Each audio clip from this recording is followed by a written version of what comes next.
Faleminderit shumë për ftesën, Dr. Vasos, në gjithë ekipit organizator, shoqatës dhimbjes.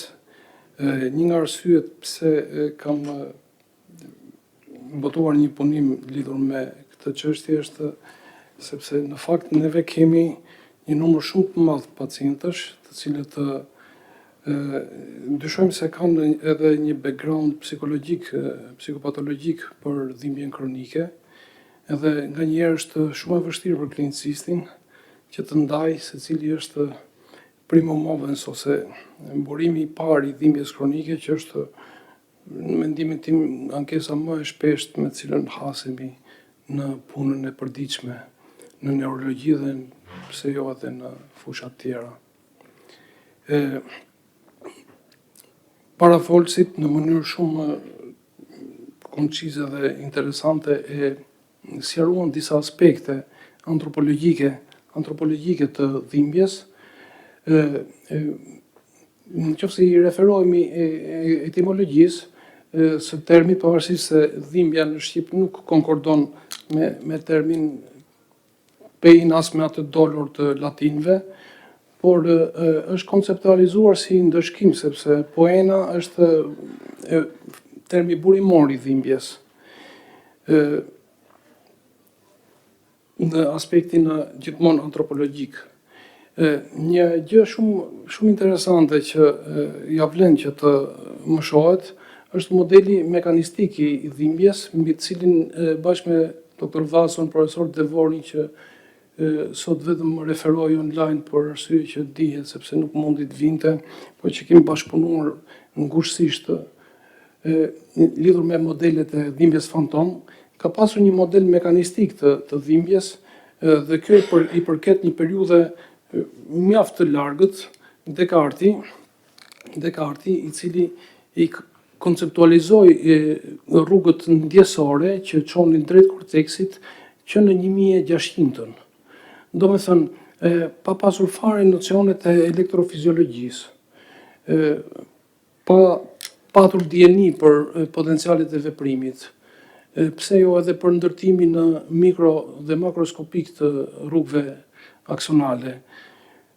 Ai arriti që të dallonte qartësisht edhe disa ndjesi parsore somestetike, duke dalluar midis taktumit, që prekjes që është në shqip, dhimbjes, pain për anglezët dhe dolor për latinët, bila i dalloi edhe atë që neve rëndom e përkthejmë si cimbisje, e cila është ndërmjet të parës dhe dytës taktumit edhe dolorit, që është tickling ose cimbisja.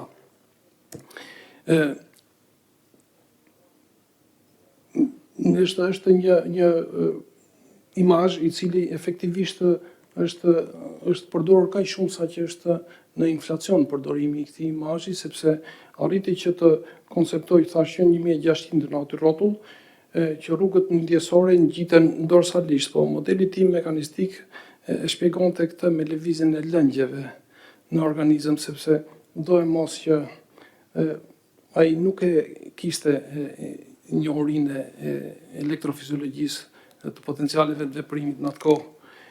Ky është një imazh shumë i njohur i traktatit për njeriun të René Descartesit, Traité de l'Homme, 1664 në publikohet ndoshta pas vdekjes tij, që është një imazh shumë i njohur me një person që tërheq këmbën. Dhe këtu ilustron stimulin periferik. Ai mendon që transmetimi në rrugën nervore bëhet në mënyrë mekanike, por kryesorja fare është që ai ka kuptuar që rruga ndjesore është dorsalisht.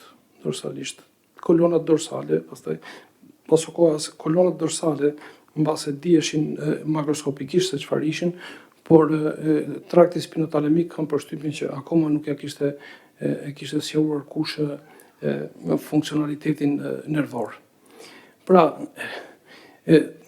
ishte Benjamin Franklin, që edhe pse nuk ishte anatomist, e përparoi këtë njohurinë për elektricitetin, dhe ai puna e tij ndihmoi shumë që të skicohej transmetimi nervor nga fijet mekanike ose lidhjet mekanike që u bën pastaj konduksion ose përqim elektrik.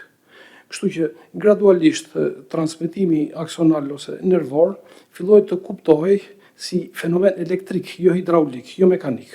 Edhe kjo padyshim që ishte një kthes konceptuale shumë e rëndësishme në të gjithë mënyrën se si neve kuptojmë fiziologjinë e shqisave ose fiziologjinë e sensitivitetit. Padyshim që nuk ishin këta dy të vetmit, sepse ka pasur një numër shumë të madh emrash të mëdhenj, Goversi, Moti, Dezherini, të cilët pastaj përcaktuan shpërndarjen tridimensionale anatomike dhe pastaj funksionale të trakteve në palcën e kurrizit dhe arritën për shembull Dezherin dhe Govers që të dallonin midis rrugëve ndjesore ngjitse dhe rrugëve motore zbritëse. Ashtu si edhe trakteve që modulojnë, sidomos stimujt ngjitës, përkatësisht dhimbjen, po në fillim të shekullit 20 u realizua edhe skicimi strukturor i transmetimit të dhimbjes. Ashtu siç neve imagjinojmë sot, kohë përpara rezonancave funksionale. Kjo padyshim që u përkthye edhe në terma praktik, domethënë që për çështjen e trajtimit, dhimbja u kthye në target, u përkthye në mënyra kirurgjikale, për shembull kordotomit anterolaterale që profesori nga Italia pak më përpara i përmendi këto ose edhe seksionimin apo prerjen kirurgjikale të rrugëve spinale si mënyra fundore, po themi, fundore ose invazive të trajtimit të dhimbjes, sidomos të dhimbja kronike dhe dhimbja refraktare, do e mos jo dhimbja refraktare.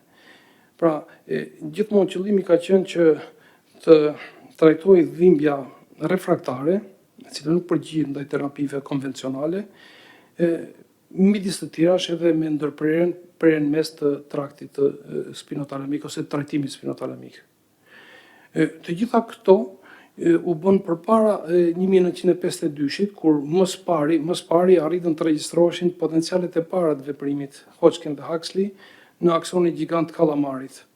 Vetëm atëherë mundet që të skicohej nga mënyra sasiore dhe cilësore përqimi elektrik i impulseve nervore, që deri në atë kohë ndoshta me intuit nuhatej, por nuk ishte qartësuar tërësisht. Në qoftë se dalim tek çështja e poena, ndëshkim, dhimbje, dolor, interesant është edhe çështja që dikush më ka ngritur një pyetje, pastaj çështjet e problemet etimologjike edhe nuk janë krejt, do të mos që nuk janë specialiteti im, që po termi dhimbje i shqipes nga vjen, edhe unë kam hulumtuar se kam mundur etimolog që janë profesionistë si Majeri, Gustav Majeri, e shpjegon termin dhimbje në Shqip që derivon nga xhemire italistes ose xhemir, dhe ne e kemi përkthyer si rënkim. Efektivisht, kur neve konceptualizojmë termin dhimbje për Shqipen e sotme, duket sikur e ka rënkimin brenda. Automatikisht pastaj kjo del dhimbje kronike. Sepse në fakt dhimbja mund t'i qasesh vetëm nëpërmjet gjuhës, se si ta përshkruan pacienti. Deri tani ne nuk kemi një masë që të matet objektivisht, të vihet një shifër. Janë sigurisht disa shkallë visual analog scale nga 0 deri tek 10, apo janë ekstremisht subjektive, shumë të luhatshme edhe shumë të influencueshme nga faktor jo mjekësor. Kështu që mjeku klinicist kryesisht më mbështetet te përshkrimi i pacientit, te këto që thashun shkallë të vetë raportimit, pastaj edhe te behavior, te sjellja. Kurse sot kësaj dite neve nuk kemi biomarkera. Biomarkerat e inflamacionit jo domosdoshmërisht bile ndoshta fare nuk përkojnë me shkallën e dhimbjes që referohet. Edhe shenjat autonome, të takikardia, djersitja, ose refleksi të rreqës e tjerë janë inkonsistente jo specifike ose të standardizuara dobët. Pra, ne më mbështetemi kryesisht te narracioni, mënyra se si na e përshkruajnë. Që thash vasi ose visual sketch shumë e përdorur, dakord, është e thjeshtë, por ka problemet e saj padyshim sepse mat atë intensitetin e perceptuar, po jo në fakt noksën ose dëmtimin, nocicepsionin. Nuk e dallon dot amplifikimin nociceptiv, nuk e ndan dot as sensitizimin qendror. Edhe sidomos nuk bën dot diferenca nëse ka modulim ose ka influenca psikiatrike, psikologjike, psikopatologjike të mënyra se si e përjeton pacienti dhimbjen, po. Për këtë arsye ka grupe autorësh shumë serioze dhe të bashkuar në shoqata që kanë bërë edhe protokolle, për shembull protokolli i Kyotos që s'ka fare të bëjë me protokollin e ngrohjes globale që është tjetër fare. Pavarësisht se kanë pothuajse të njëjtin emër Kyoto protokoll, është protokolli i shoqatës ndërkombëtare për studimin e dhimbjes. Edhe ka bërë disa përkufizime për nocicepsionin, për stimulin e dëmshëm, për dhimbjen nociceptive, për dhimbjen neuropatike, dhimbjen periferike neuropatike, dhimbjen centrale neuropatike, sensitizimin periferik, sensitizimin central, alodinin, hiperalgjezin, pragun e dhimbjes dhe tolerancën e dhimbjes. Dhe ka krijuar një taksonomi, një mini fjalor me përkufizime për secilën prej këtyre termave që janë të praktikës së përditshme për klinicistin. Lëzer dhe Tridhe pastaj kanë bërë një dallim kritik sepse mendojnë që me drejtë që dhimbja mund të ndodhë edhe në mungesë të inputit nociceptiv, dhimbja pa nocicepsion, siç është sindromi talamik, siç është neuralgjia trigeminale ose tik dolurë, ose siç është neuralgjia posterepetike, dhimbja fantom për cilën ne kemi bërë edhe studime shkallë të gjerë, ose dhimbja nga avulsioni i radikseve nervore. Të gjitha këto kuadrosindromike nuk përkojnë me modelin klasik që thot dëmtimin dorë, dhimbje. Po, sipas këtyre atëherë duhet të ketë mekanizma qendror që gjenerojnë ose që e mbajnë gjallë në mënyrë të pavarur dhimbjen, dhimbjen kronike sigurisht që. Edhe kjo është themelore për të kuptuar komorbiditetin kaq të shpeshtë të psikiatrisë me dhimbjen kronike. Pra pavarësisht nga terminologjia, akoma sot e kësaj dite ka dyshimin se mund të përdoret tokfjalçi mental pain, dhimbje mendore apo jo, sepse është një koncept i pa qartë efektivisht. Dhe më shumë dhe këtë çështjen e dhimbjes që është somatike apo është nociceptive apo është centrale apo është puro psikogjene, ne hasim në çrregullimin somatik, në dhimbjen depresive, në dhimbjen psikogjenike, pa përdorur atë termin tokfjalçin mental pain, sepse nuk ka lokalizim të qartë neuroanatomik, nuk ka biomarkera të qartë që të dallojnë dhimbjen somatike nga atë mendore. Pra, taksonomia mund të merret me vokabularin, me terminologjinë, po nuk sqaron dot në fakt çështjen burimore, ose po them etiopatogenetike, që të sqaroj pse dhe jo si. Padyshim që gate theory e Melzakut është një nga zbulimet më të mëdha dhe është një gjë shumë interesante që gate theory u formulua nga psikolog dhe jo as psikiatër, as neurolog, as neuroanatom. Melzaku ka qenë psikolog në Universitetin e Montrealit, nëse nuk gaboj, dhe pastaj është zhvilluar edhe një McGill Pain Questionnaire, Dhe pyetjet janë të tilla, për shembull, se si ndjen ti dhimbjen. Edhe i ofron pacientit të rreth 20 nën grupe ose subgrupe me terma deskriptiv që i ketë gatshme. Pra gjithmonë narracion ose se si e përshtat mënyrën e tij të perceptimit, ajo mënyrën e perceptimit me dhimbjen që përjeton. Domethënë se dhimbja nuk është thjesht intensiteti, sa e fortë është, po edhe tekstura, karakteri,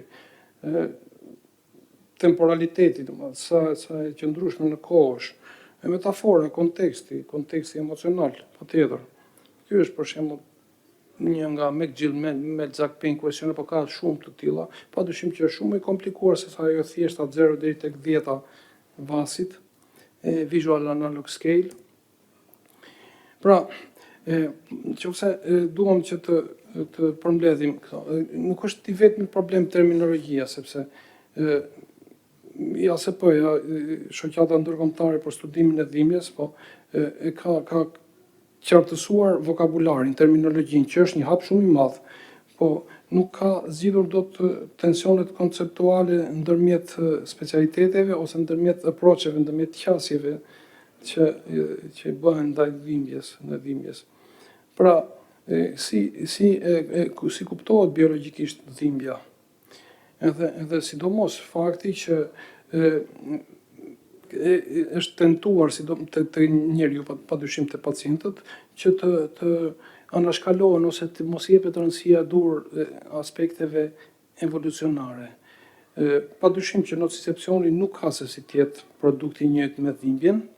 Nocicepcioni është i bazuar mbi mbijetesën, sepse edhe speciet shumë qelizore të thjeshta fare do ta ndjejnë atë dëmtimin mekanik, termik ose stimujt e dëmtues, sepse kjo është reflektor, është mbrojtëse, jo vetëm që është prekortikale, po duhet jetë edhe thjesht spinale, pa shkuar akoma trunkale, jo. Kurse nga ana tjetër tash dhimbja dhe ku qëndron në raport me nocicepsion, është thjesht nocicepsioni që përforcohet nga strukturat kortikale, apo është konstrukt në vete. Pra, te primatët dhe te speciet e larta, dhimbja fillon edhe elaborohet, vazhdimisht elaborohet, saqë ti, për atë që thash mental pain, dhimbje shpirtërore që u përmend disa herë këtu, pastaj ti mund të hasësh edhe poezi edhe romane të tëra që përshkruhen, po ato janë thjesht përjetimet emocionale të vuajtësit ose të autorit. Aty ka edhe një dimension kognitiv, aty ka edhe kontekst, dhe kur ka kontekst, patjetër që ka edhe gjurma mnemonike, që thuhet memory association. Pra, pastaj përshkruhet si eksperiencë emocionale, dhe po dolim te eksperienca emocionale, patjetër i dolim rrafshin e psikopatologjisë, sepse emocionet janë psikologji, psikiatri, janë sistem limbik. Kështu që padyshim që nuk është më nocicepcion, s'është më nocicepcion. Në periferi, një qasje interesante mund të ishte fakti që fibrat C dhe A delta, sidomos duke qenë pamilinizuar atholl etj, dhe duke transmetuar në mënyrë dekrementale dhe duke mos ju bindur rregulli gjithçka ose asgjë, ky duket sigurisht një transmetim analog. Në qoftë se fibrat A beta që janë të milinizuara dhe që merren me propriocepsionin dhe jo me nocicepsionin, ato mund t'i konsiderosh si transmetim digital, për të bërë një krahasim shumë të thjeshtëzuar midis sistemeve binare dhe jo binare. Analog, sepse është e vjetër, është në pikpamje evolucionare, është shumë e vjetër, ekstremisht e vjetër. Domethënë, sinjalizimi nociceptiv periferik nuk duket se është binar. Dhe për këtë arsye, mendimi ynë është që termoalgjezia ndryshon në mënyrë themelore nga propriocepcioni, nga kinestezia, nga këto. Atëherë, pyetja që mundon të gjithë lektorët edhe autorët, ku bëhet dhimbje efektivisht, sepse nga ganglionet dorsale, në traktin spinotalamik, në talamus, në korteks, në fakt është që u përmend disa herë fusha somestetike e parë, e dytë e lobit parietal, por sot e kësaj dite nuk dihet qartësisht se ku është një lokus i qartë ose i vetëm kortikal për dhimbjen. Dhe integrimi central i dhimbjes akoma debatohet, sepse dhimbja procesohet, modulohet, amplifikohet, kontekstualizohet, thash gjithmonë gjurmat pneumonike. Dhe nuk është e njëjta gjë si rruga anatomike edhe transformimi i përvojës ose i eksperiencës, transformimi i përvojës.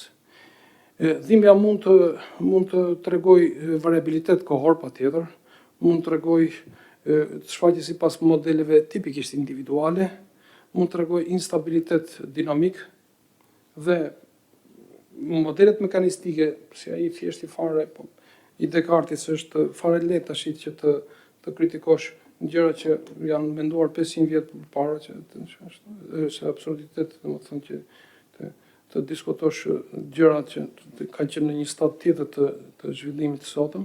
Pra, modeli mekanistik nuk e shpjegon dot kompleksitetin e dhimbjes kronike, sepse dhimbja është më shumë sistem se sa sinjal, pavarësisht se këtu thuhet vazhdimisht sinjalet e dhimbjes, sinjalizimi, është më shumë sistem. Dhe një pjesë e madhe e inputeve sensoriale mund të prodhojnë perceptim të shtrembruar. Kështu që nëse është input ndjesor, atëherë ne kemi parasysh që inputet ndjesore të alteruara ose të keq interpretuara aty të prodhojnë halucinacione auditive, vizuale, somestetike. Po askush nuk e ka konsideruar për shembull dhimbjen kronike as atë fantom si halucinacion. Megjithëse dhimbja kronike mund të përfaqësojë integrim ndjesor të shtrembruar, jo të saktë.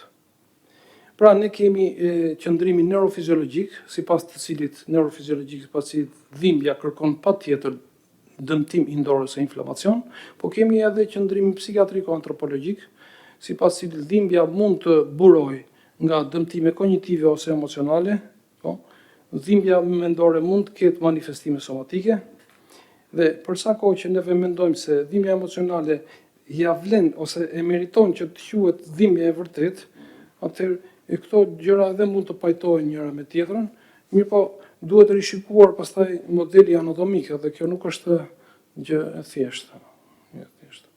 Për shembull, termi painkiller që përdoret gjithsesi nëpër farmaci që në vendet angleze, në Angli, në Amerikë që shesin e tregtojnë painkiller për antiinflamator për analgjezikët.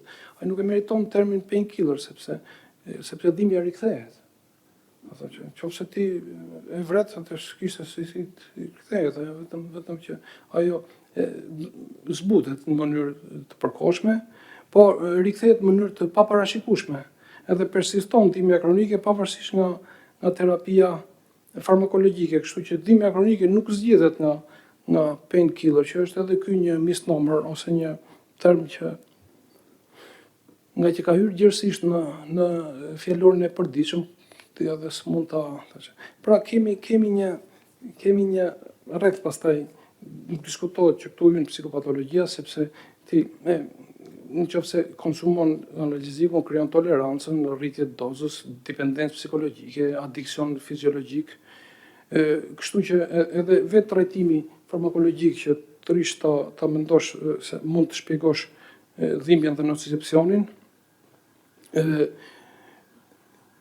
ka diçka që trajtimi farmakologjik nuk e merr në konsiderat tamam atë çështjen e dhimbjes dhe depresionit. Pra, nëse kemi chronic pain dhe kemi çrregullim depresiv ose kemi depresion dhe kemi pastaj amplifikim të dhimbjes somatike, atëherë neve jemi të qartë fare në ana klinike që sëmundjet kronike shumë shpesh çojnë në rënje tumorit. Po jo të gjitha sëmundjet, jo të gjitha çrregullimet e dhimbjes kronike çojnë në depresion. Me të paktën nga ato që thuhet në statistika, gati gjysma e pacientëve me depresion e raportojnë dhimbjen si simptom të parë. Kështu që duhet pasur vazhdimisht në konsiderat ky fakt. Antidepresantët, antipsikotikët, për shembull, kanë fare pak, mos fare efekte analgjezike, kurse antidepresantët triciklik përdoren sot e kësaj dite për trajtimin e disa llojeve të dhimbjeve kronike, sepse gjykohet me rrugën serotoninergjike, monoaminergjike, ato modulojnë perceptimin e dhimbjes. Këtu pastaj bën përjashtim dhimbja fantom dhe deluzionet somatike, sepse e para është alterimi i skemës trupore, kurse e dyta është çrregullimi i perceptimit trupor.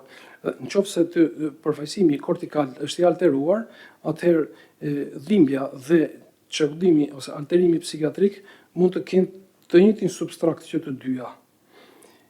Kështu që mbetemi me bindjen që kjo shporta ose çështja e psikofiziologjisë dhe psikopatologjisë është shumë e gjerë për ta thjeshtësuar në këtë formë. Si konkluzion, mund të themi që dhimbja kronike dhe çrregullimet psikiatrike bashkë ekzistojnë në mënyrë të shpeshtë. Dhe kjo bashkëekzistencë ose ky raport është bidireksional, sepse çrregullimet psikiatrike mund ta ulin pragun e dhimbjes. Nga ana tjetër, dhimbja kronike mund të induktojë ose të shkaktojë patjetër alterime të humorit ose të afektit. E qartë është për shembull PTSD-ja ose traumat psikologjike, të cilat ka një lidhje shkaksore, pothuajse të provuar qartësisht me dhimbjen kronike në distanca kohore të vonshme nga trauma parsore që i ka qenë. Pra, dhimbja mund të shkaktojë edhe si në materie ose pa shkak të dukshëm, po. Dhe bashkëekzistenca e psikopatologjisë me dhimbjen duke se është sistematike, nuk është rastësore, nuk është e izoluar. Sidomos PTSD-ja ka demonstruar që kemi traumë psikologjike, kemi alterime qendrore, kemi dhimbje kronike. Dhe antipsikotike që thash nuk ofrojnë analgezi, kurse antidepresivët pse jo? Dhimbja nuk është padyshim nuk është periferike, sepse është një sepsioni periferik, çrregullimet psikiatrike nuk janë thjesht çështje psikologjike, sepse që të dyja mund të alterojnë, mund të çrregullojnë ekuilibrat neurotransmetues në sistemin nervor qendror. Dhe padyshim që qasja terapeutiko-diagnostike duhet të integrojë këto dy elemente. Po, ju falenderit.